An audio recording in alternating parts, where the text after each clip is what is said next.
Un petit bassin pour stocker de l'eau pour faire des réserves. Et puis des bidons, beaucoup de bidons pour assurer le transport.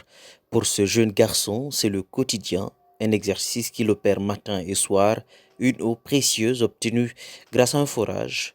Lui est plutôt chanceux. Et puis, un peu plus loin, ici, l'espoir reposait sur la SEG, la Société des eaux de Guinée. Le robinet est sec, pas d'eau. La desserte rare dans cette zone a poussé quasiment tous les habitants à se trouver un fourrage. Vous savez, il y a les pompes de la sec dans notre quartier, assez, mais il n'y a pas d'eau là-dedans. Dans les robinets, il n'y a pas d'eau dans les robinets. Et on est obligé d'aller dans les fourrages pour pouvoir nous procurer de l'eau potable. Mais dans les fourrages aussi, c'est pas du tout facile.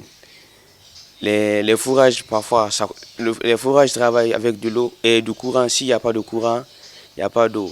Même si le courant vient, il y a assez de monde, tu es obligé d'attendre ton tour. Et le fil est trop long parfois. Le fil d'attente est trop long parfois. C'est à cause de ça. Et certaines personnes sont obligées de creuser le puits chez eux. Il y a les pompes partout, il y a la SEG qui est présente, mais il n'y a pas d'eau dans les robinets.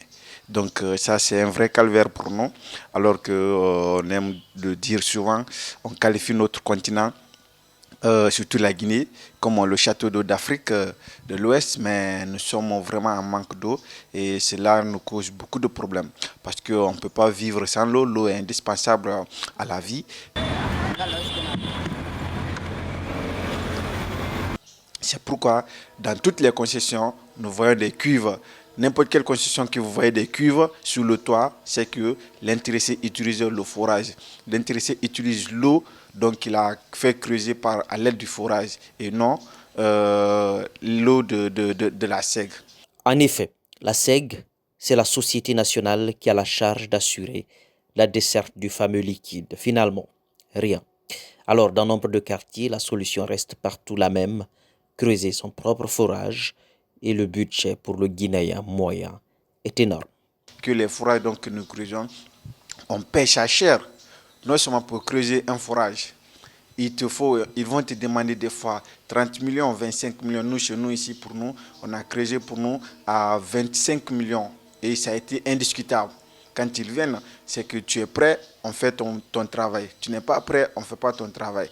Et puis, ces forages passent en conséquence. L'eau n'est pas potable et nombre de citoyens, faute de choix, s'en abreuvent. C'est l'eau-là qu'ils consomment.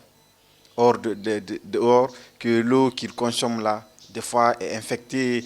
Donc, c'est pas de l'eau naturelle, c'est de l'eau naturelle, mais souvent il y a des microbes, donc l'eau n'est pas traitée. Donc, ça vraiment, on demande à l'État de nous aider.